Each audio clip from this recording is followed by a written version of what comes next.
Bukan Pak Prabowo di EDP. Itu Selasa kan pada diundang ke Kertanegara. Kemudian malamnya pada ketua fraksi juga diundang ke Kertanegara. Saya sih nggak tahu ada apa. Yang harus selesai uangnya. Jadi uangnya harus selesai 2024, barangnya datang kapan-kapan aja. Ini untuk keperluan TNI atau keperluan tahun 2024? Ini akan terindikasi oleh saya sebagai akademisi akan terjadi mega skandal.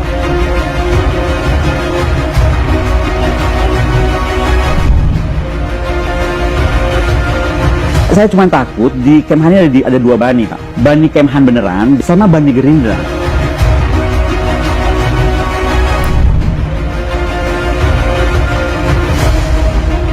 Nah, bani Gerindra ini yang sepertinya menguasai lingkar Menteri Pertahanan dan akhirnya tidak bisa membedakan ini bos gue ini lagi gue jaga sebagai ketum partai Gerindra atau sebagai Menteri Pertahanan. Kembalikan Kemhanku kepadaku dan Menhanku kepadaku. Menhan yang normal, Menhan yang mengajak bicara panglima dan semua kepala staf, yang nggak banyak bohong, yang bukan cuma kerjanya main silat menyangga atau lagi main buzzer, bongkar file pengadilan militer atau pengadilan apa gue nggak tahu, itu kan melanggar undang-undang. Makanya kenapa Pak Presiden mesti batalin? Karena tuh pinter banget loh masuknya di air papers. Kenapa? Jebakan bebek yang bertanggung jawab tuh Presiden, yang lain nggak tanggung jawab. Pak Presiden mohon dengan segala hormat Pak, kita tunda dulu karena itu kemungkinan besar akan menjadi mega skandal. Muluskan aksinya, Prabowo undang anggota DPR ke rumah. Menhan kita harapkan sadar, ternyata beliau itu dikelilingi orang-orang yang tidak semuanya menjaga.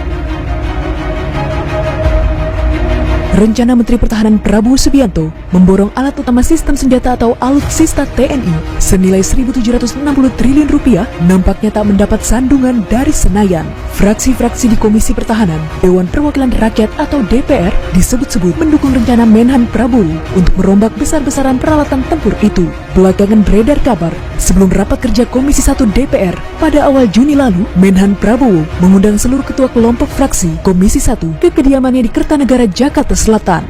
Akademisi dan analis militer Koni Rahakunini Bakri yang membongkar persoalan alutsista akhir-akhir ini ternyata juga mendapat kabar mengenai adanya pertemuan di rumah Menhan Prabowo itu. Namun, dirinya mengaku tidak mengakui maksud pertemuan tersebut. Bukan Pak Prabowo di EDP. Itu Selasa kan pada diundang ke Kertanegara. Kemudian malamnya pada ketua fraksi juga diundang ke Kertanegara. Saya sih nggak tahu ada apa. Sebelum atau sudah? Sebelum hari Selasa. Mengutip dari sebuah portal berita nasional, pertemuan tersebut dihadiri oleh Ketua Komisi 1 Mutia Hafid, Wakil Ketua Komisi 1 Abdul Karis, Bambang Tistiono, dan perwakilan 9 Gapopsi. Selain itu, hadir pula Wakil Menteri Pertahanan Herindra, serta Sekjen Kementerian Pertahanan. Mungkin Pak Prabowo pengen kenalan dulu. Iya, pendekatan ya. Kenalan lah. Ya, manis dong. bisa ketawa-ketawa kan. Ya. Ini salah besar karena Koni Rahakuni nggak diundang. Anggota Komisi 1 fraksi P3 Syaifullah Tamliha yang hadir ke kediaman Prabowo membantah bahwa pertemuan tersebut sebagai forum lobi antar Kemhan dan Komisi 1. Ia mengatakan bahwa pertemuan itu hanya sekadar halal bihalal dan makan-makan yang biasa dilakukan. Mbak, ini harus kita bongkar. Dan Mbak Koni salah satu yang menjadi andalan kita untuk membongkar. Ini jangan sampai kayak gini, silang sengkarut ini menjadi beban anak cucu kita. Di sisi lain, Syaifullah membenarkan hasil kesimpulan rapat tertutup, di mana semua fraksi mendukung karena Prabowo adalah bagian dari koalisi, jadi tidak ada yang menolak. Hal ini lantas menjadi tanda tanya besar bagi akademisi Koni Rahakunini Bakri. Ia mengatakan bahwa pada awalnya, banyak anggota Komisi 1 yang tidak menyetujui rencana Menhan memborong senjata dengan nominal jumbo tersebut. Kenapa kok DPR sebagian besar setuju mendukung kegiatan rencana dari Al-Farhan kami? Pada awal enggak, mereka pada telepon aku, iya kalau lu bener gini-gini kan aku banyak banget telepon. Ada awal-awal tuh mereka hampir semua enggak. Apakah melalui pertemuan tersebut, Menhan Prabowo tengah melakukan manuver untuk melobi Senayan? Pada rapat dengar pendapat, pemimpin Komisi 1 awalnya mengusulkan rapat terbuka untuk umum, setidaknya pada bagian awal. Namun Menhan Prabowo menolak dengan alasan semua yang akan dia sampaikan merupakan rahasia negara. Saya katakan mengenai yang rinci, yang bersifat teknis dan anggaran, saya mohon tertutup. Kita akan sampaikan, kita akan bahas. Kan kita sudah tahu anggarannya, komponennya kita sudah tahu. Tapi kalau memang dibutuhkan, saya siap. Tapi kalau saya merasa saya ditekan untuk terlalu terbuka, saya tidak akan lakukan.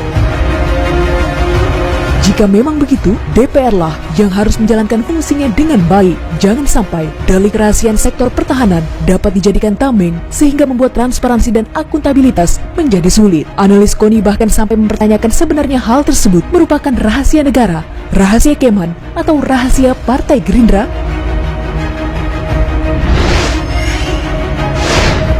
Kan katanya mesti good governance, transparansi. Kenapa beri transparansi gua? Apa katanya? Mau dicari apa? Membocorkan rahasia apa tadi? Masih negara. Rahasia itu tadi kan, rahasia negara, rahasia Kemhan, atau rahasia Gerindra.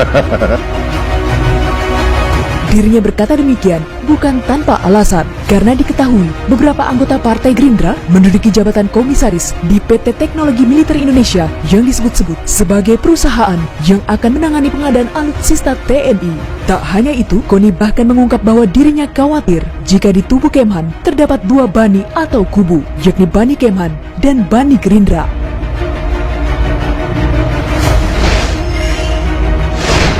Saya cuma takut di Kemhan ini ada dua bani, Pak. Bani Kemhan beneran, jadi Kemhan yang mau waras, mau tetap, mau sesuai protap seperti Kemhan yang lalu, sama Bani Gerindra. Nah, Bani Gerindra ini yang sepertinya menguasai gelintar Menteri Pertahanan dan akhirnya tidak bisa membedakan ini bos gue ini lagi gue jaga sebagai ketum Partai Gerindra atau sebagai Menteri Pertahanan.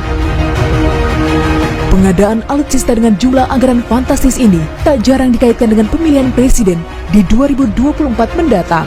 Hal tersebut mengingatkan pada statement seorang mantan Wakil Ketua Umum Partai Gerindra, Arief Puyono, yang mengatakan masuknya Prabowo ke dalam pemerintahan Jokowi bukan semata untuk negara ini, namun untuk memuluskan aksinya demi dapat menduduki kursi RI 1 di waktu mendatang. Yang maunya kerjasama dengan Jokowi kan sudah terlihat. Artinya apa tujuan dia? Kan tujuan Modi kerjasama membangun Indonesia dan bagaimana mencari kesempatan mengumpulkan bukti dan untuk mencoba menggunakan fasilitas pemerintahan bisa lebih agar bisa nanti menjadi presiden. Maka dari itu, KONI memberikan pesan kepada Presiden Joko Widodo atau Jokowi untuk menunda rencana tersebut karena jika tidak, hal ini akan melahirkan mega skandal di tubuh pertahanan Indonesia. Yang saya ingin sampaikan kembali lagi tadi, Pak Presiden mohon dengan segala hormat Pak, kita tunda dulu karena ini tuh kemungkinan besar akan menjadi mega skandal. Di tangan Bapak kali ini Pepres gitu loh. Yang kedua, Pak Menhan gitu kan, cobalah. Kami itu sebenarnya ingin mengembalikan malah Kementerian Pertahanan karena ini institusi terpenting setelah istana. Dan Pak Menhan itu orang terpenting setelah Presiden Pak, gitu kan. Tugas saya, tugas rakyat Indonesia itu menjaga Bapak karena sekali lagi saya tuh yakin Bapak nggak tahu gitu loh. Karena nggak mungkin lah sampai begini hebohnya.